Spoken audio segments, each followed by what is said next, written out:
Hello guys, this is Rich TV and welcome back to my channel. But before I start the devotional guys, I would like to shout out the following person our channel na punta rito at na-join sa devotional. Shout out ng God bless to Friends and Dog, Nathaniel Abilia, Ben Lawrence Chonco, Jerry Abok, Jelaica Portugana, Kids Las Marias, Jens TV, Michael Aborita, Connie Vlog, SSC TV Victoria, Retro Vlog, Tim Bertolpo, Kirby Valiser, Mark Anthony Pamisa, Darrell PH, Queenie Amorio, Eliza May Harris, Kimberly Rimando, Albert Villanosa, Clarice Hilado, Mary Divine Baer, Princess Cosi, Jasper Bayang, Jillian Bogo, Shane Pindon, Jonalyn Milcar, Debbie Ortez, Johnny Abidin, Mariel Kaay, Hart Ponsalan, Dayan Magsayo, Christian Ragasa, Rachel Jane Mariano, Risa Hungoy, Ashley Torimocha, Francis Canoy, Adeline Paderanga, Angel Mangiran, Sasuke Oshiha, Honestly Faith Gloria, Chis Cavalino, Robisal Solis, Loreline May Asingwa, Daniel Bolio, Gretchen Marie, Trescia, Rachel Abogon, and RB Haralvi. Shout out na rin sa mga hindi nakisabayan manood sa devotional but still napunta pa rin dito para manood at makinig sa devotional. God bless us all guys.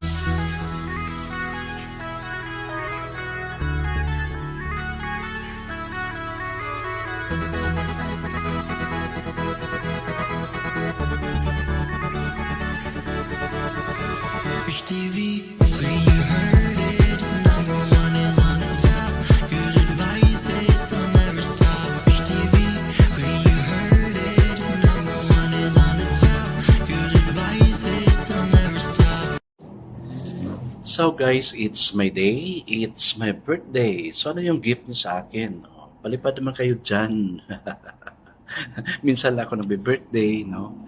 I guess it's a procedure devotional. Let's open our Bible to John chapter 13, verses 3 to 11. Still guys, I'm using the devotional sa Bible because the words used here so simplified na maintindihan talaga natin. What I'm reading is about Jesus washes his disciples' feet. And the word of the Lord in John chapter 13, verse 3 to 11 says Jesus knew that the Father had put all things under his power and that he had come from God and was returning to God. So he got up from the meal, took off his outer clothing and wrapped a towel around his waist. After that, he poured water into a basin and began to wash his disciples' feet, drying them with towel that was wrapped around him. He came to Simon Peter, who said to him, Lord, why are you going to wash my feet? Jesus replies, you do not realize now what I am doing, but later you will understand. No, said Peter, you shall never wash my feet. Jesus answered, unless I wash you, you have no part with me. Then, Lord, Simon Peter replied, not just my feet, but my hands and my head as well. Jesus answered, a person who has had a bath needs only a wash to wash his feet. His whole body is clean, and you are clean, though not every one of you.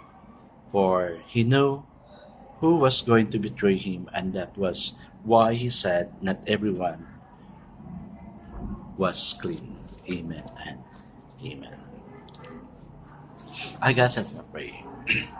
Yes, Father God, every one of us are not really clean, Lord God. That's why, Lord, I pray and thank you for the opportunity of washing ourselves from those sins we have done unto you. Thank you, Lord God, that you are so willing to give up yourself for our sake, Lord God. That's why, Lord, at this time, we pray. Thank you for washing us, Lord God, washing our heart, our soul, our body from condemnation of the sin we have committed. And to you. Forgive us, O Lord. All of us, O Lord God, forgive us all. In Jesus' name we pray. Amen and amen. The focus verse we have for this evening, guys, is found in John 13:5, and it says, after that he poured water into his basin and began to wash his disciples' feet. So the title of the devotion for this evening, guys, is Nothing to Lose and Everything to Give. Someone was missing when the disciples entered the upper room to celebrate the Passover feast with Jesus. They whispered to each other, where is the servant who will wash our feet? Tradition was it that the Passover meal was observed by Jesus and the disciples in the home of the mother of Mark. Why had he overlooked this expression of hospitality? The disciples felt uncomfortable all through the first position of the meal. Should one of them offer to wash the other's feet? The thought was dismissed as beneath them. No wonder they were shocked when the master got up from the meal, took the towel and wash basin, and began to wash their feet. How can this be? They should be washing his feet? Then Jesus underlined the lesson. If I then, your Lord and teacher, have washed your feet, you also ought to wash one's another feet.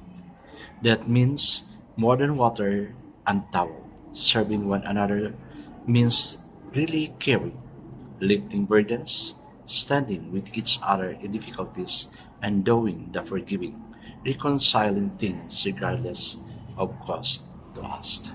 Amen and amen. Yes guys, that's true. No? Si Jesus nga, Panginoon na siya, but yet, He served humanity. He served people. He served His disciple. Imagine, ikaw ba, yung boss mo, halimbawa, yung boss mo, nahugasan ba yung paa mo?